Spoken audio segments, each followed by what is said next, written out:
मक्का मुकर्रमा में जबल सुबैर वो पहाड़ है जहाँ पर हज़रत इब्राहीम अलैहिस्सलाम अपने बेटे हज़रत इस्माइल अलैहिस्सलाम को अल्लाह ताला के हुक्म से कुर्बानी के लिए ले गए थे, और अल्लाह ताला ने उनकी कुर्बानी कबूल करते हुए हज़रत इस्माइल अलैहिस्सलाम की जगह एक मेंढा उतारा था और चुरी मेंढे की गर्दन पे चली थी।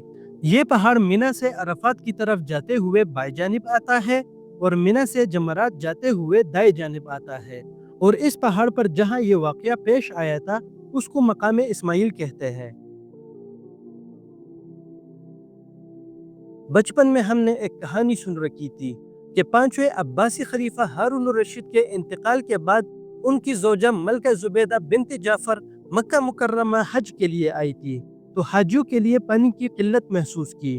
बगदाद वापस आकर उन्होंने माहिर इंजीनियर्स की टीम बनाई और उन्होंने रिपोर्ट पेश की कि नहर का काम बहुत मुश्किल है।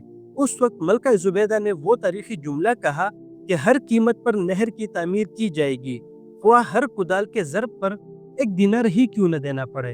इस मकसद के लिए इंजीनियर्स ने मक्का के करीब वादी नुमान से पानी लाने का मशवरा दिया, जो कि अरफात से तकरीबन 10 किलोमीटर ताइफ की तरफ वाक़या है।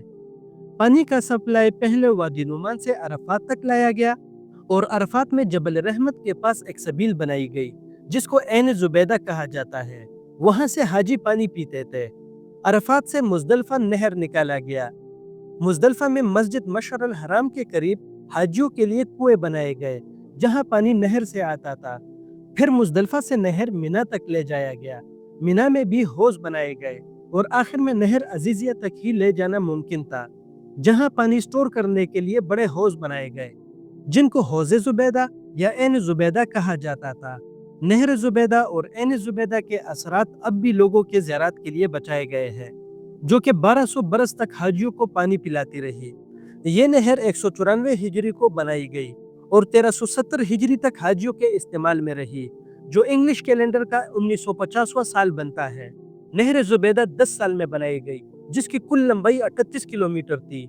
इस प्रोजेक्ट का टोटल खर्चा उस वक्त का 170 मिलियन दिनार था और आज एक दिनार 10 ग्राम सोने के बराबर है, जिसकी वैल्यू पाकिस्तानी रुपीस तकरीबन 2,80,000 है। उस हिसाब से देखा जाए तो इस प्रोजेक्ट का टोटल कॉस्ट आज के हिसाब से 170 बिलियन डॉलर्स बनता है।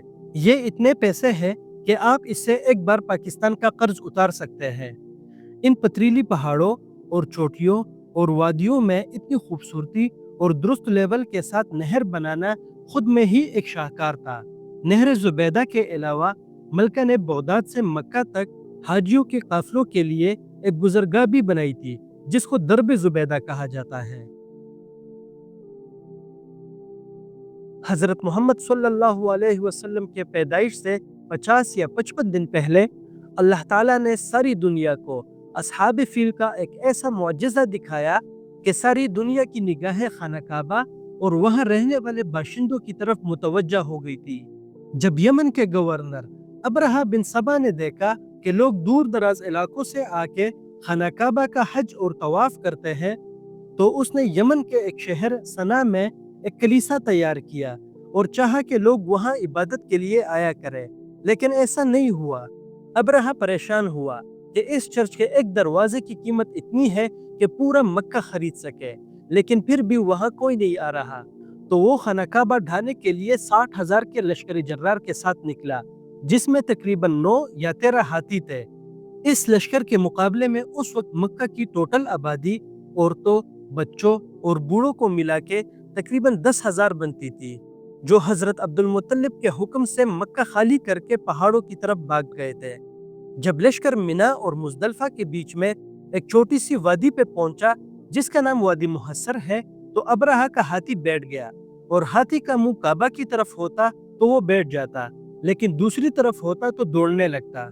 हजरत अब्दुल मुत्तलिब की दुआ पर अल्लाह ताला के हुक्म से अबाबील की छोटी सी चिड़ियों का झुंड आया, जिनमें से हर एक चिड़िया के पास 3 कंकर थी, एक चोंच में और 2 पंजों में।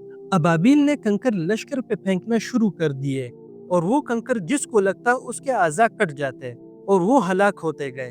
अबरहा बिन सबा वापस यमन की तरफ भागा और रास्ते में उसका जिस्म कट कट कर गिरने लगा और यमन पहुंचते पहुंचते चूजे जैसा हो गया था, और जैसे ही वो यमन पहुंचा तो उसका सीना फट गया اور دل باہر آیا، اور اس طرح وہ نشان عبرت بنا۔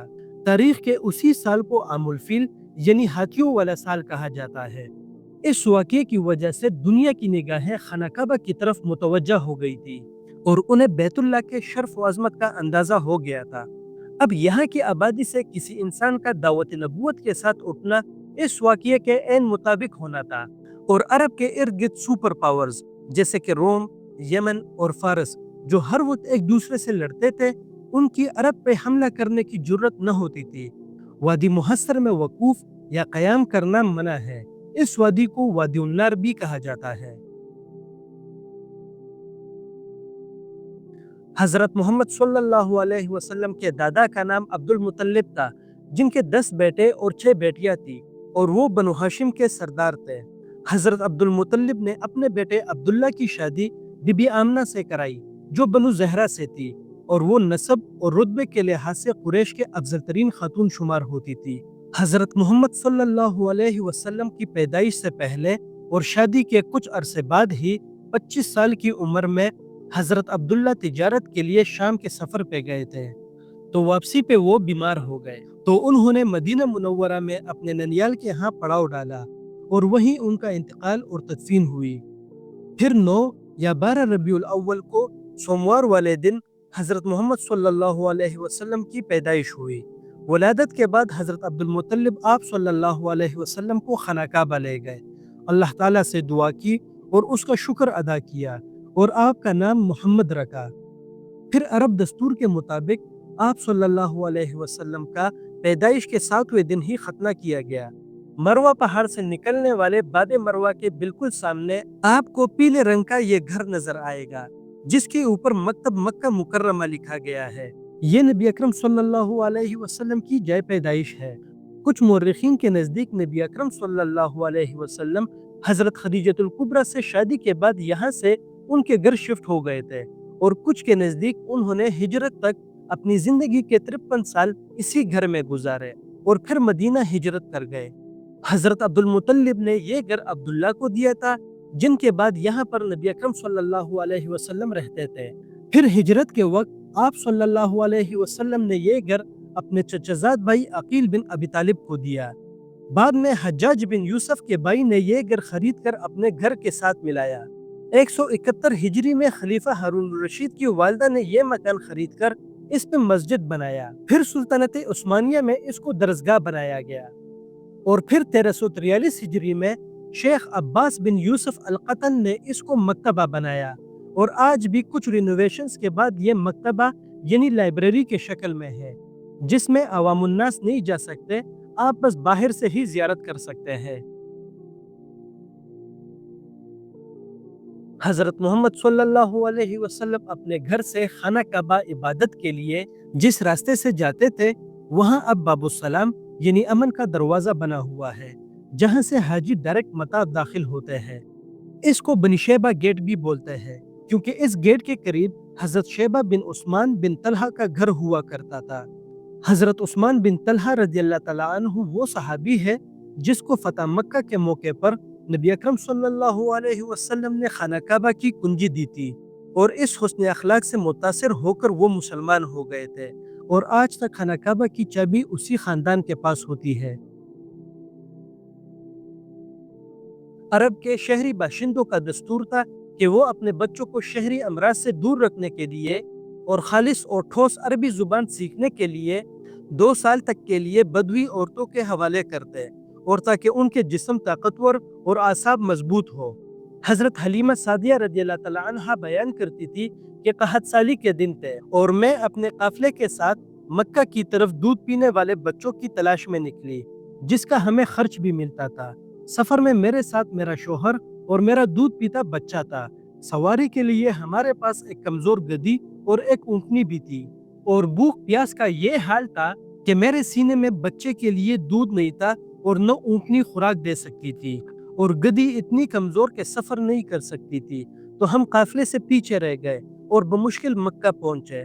بنو سعد کی ساری عورتوں نے نبی اکرم صلی اللہ علیہ وسلم کو لینے سے انکار کیا، کیونکہ وہ یتیم تھے، اور مجھے کوئی بچہ اس لیے نہ مل سکا کہ سب کہتے تھے کہ میں خود کمزور ہوں، تو ایک اور بچہ کیسے سنبھالوں گی۔ खैर वापसी का वक्त आ गया और सबको एक एक बच्चा मिल गया, लेकिन मुझे कोई न मिला। तो मैंने शोहर से कहा कि खाली हाथ जाने से बेहतर है कि इस यतीम बच्चे को ही ले ले, क्या पता इसमें हमारे लिए बरकत हो। हजरत हलीमा कहती है कि बच्चे को लेकर मैं अपने खेमे में गई और उसे अपनी गोद में रखा, तो मेरे सीनों में इतना दूध आया कि उसने भी खूब सैर होके पिया और मेरे अपने बेटे ने भी, और फिर दोनों सो गए। फिर मेरे शोहर ने ऊँटनी से दूध निकाला, तो उसका थन भी दूध से लबरेज था, और हमने शिकमसेर होकर दूध पिया और रात बड़े आराम से गुजरी। सुबह हुई तो शोहर ने कहा कि हलीमा, हमने बड़ी बाबरकत रूह हासिल की है। फिर हम वापस रवाना हुए तो गधी इतना तेज निकली कि काफिले को पीछे छोड़ दिया। सब ये मंजर देख के हैरान थे। कहत साली के दिन थे, लेकिन जब हमारी बकरियां चरने जाती तो खूब चर के दूध से भरपूर वापस आती, जबकि दूसरों की बकरियों में दूध का एक कतरा न होता।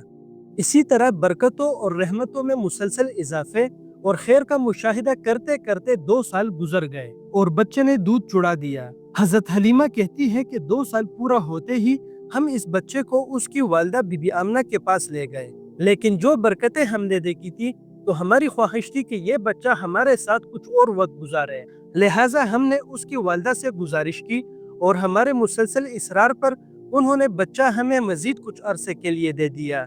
नबी अकरम सल्लल्लाहु अलैहि वसल्लम बनु साद में रज़ात के बाद भी कुछ अरसा रहे और वलादत के चौथे या 5वें साल शक़ सदर का वाक़या पेश आया, जिसकी तफसील हज़रत अनस रज़ियल्लाहु तआला अन्हु से सही मुस्लिम में रिवायत है कि नबी अकरम सल्लल्लाहु अलैहि वसल्लम बच्चों के साथ खेल रहे थे तो हज़रत जिब्राइल अलैहिस्सलाम आए और आप सल्लल्लाहु अलैहि वसल्लम को पकड़ कर लिटाया और सीना मुबारक चाक करके दिल निकाला। फिर दिल से एक लोथड़ा निकालकर फरमाया, ये तुमसे शैतान का हिस्सा है। फिर दिल को आबे ज़मज़म से धोया और फिर उसे जोड़कर सीने को सी दिया, जिसका निशान काफी सारे सहाबा ने देखे थे। जब बीबी हलीमा को पता चला तो वो डर गई और उन्होंने बच्चे को माँ के हवाले कर दिया। मक्का मुकर्रमा से तकरीबन 160 किलोमीटर दूर ताइफ के सिमत में बनी साद का गांव आता है, जिसकी ज़ियारत आप कर सकते हैं। ये वीडियो में आप जो जगह देख रहे हैं, मुअर्रिखीन के मुताबिक ये वो जगह है जहां हुजूर सल्लल्लाहु अलैहि वसल्लम का शक़ सदर हुआ था, और इससे थोड़ा आगे जाते हैं तो बीबी हलीमा सादिया का घर होता था। और ये सामने कब्रिस्तान जो आप देख रहे हैं, ये उस वक्त का है जो अभी भी अपनी हालत में मौजूद है, और इन्हीं पहाड़ों में हुजूर सल्लल्लाहु अलैहि वसल्लम ने बकरियां भी चराई है। इन पहाड़ों को देख के आप उस वक्त के कहत साली का और फिर नबी अकरम सल्लल्लाहु अलैहि वसल्लम के आने से बरकतों का अंदाजा लगा सकते हैं। हजरत मोहम्मद सल्लल्लाहु अलैहि वसल्लम की उम्र अभी 4 या 5 साल थी कि बीबी हलीमा ने उन्हें अपनी माँ बीबी आमना के पास वापस छोड़ दिया था, और आप सल्लल्लाहु अलैहि वसल्लम की उम्र 6 साल थी कि बीबी आमना इंतकाल कर गई, और सिर्फ इतना अरसा ही आप सल्लल्लाहु अलैहि वसल्लम अपनी माँ की आगोश मोहब्बत में रहे। एक दिन बीबी आमना का इरादा हुआ कि यसरब जाकर शोहर की कब्र की ज़ियारत करें, तो वो आप सल्लल्लाहु अलैहि वसल्लम, उम्मे ऐमन और हज़रत अब्दुल मुत्तलिब के हमरा चले गए और वहाँ 1 महीने क़याम किया। वापसी पे बीबी आमना शदीद बीमार हो गई, तो मक्का और मदीना के दरमियान अबुआ के मुकाम पर एक छोटे से कबीले में क़याम किया, और बीमारी शदीद होने पर दुनिया फ़ानी से रुखसत हो गई। मक्का से तकरीबन 250 किलोमीटर, मदीना से 240 किलोमीटर और बदर से 90 किलोमीटर के फासले पर अबुआ का मकाम आता है, जहाँ बीबी आमना का कब्र है। आप वक्त निकालकर बीबी आमना की कब्र की ज़ियारत के लिए जा सकते हैं।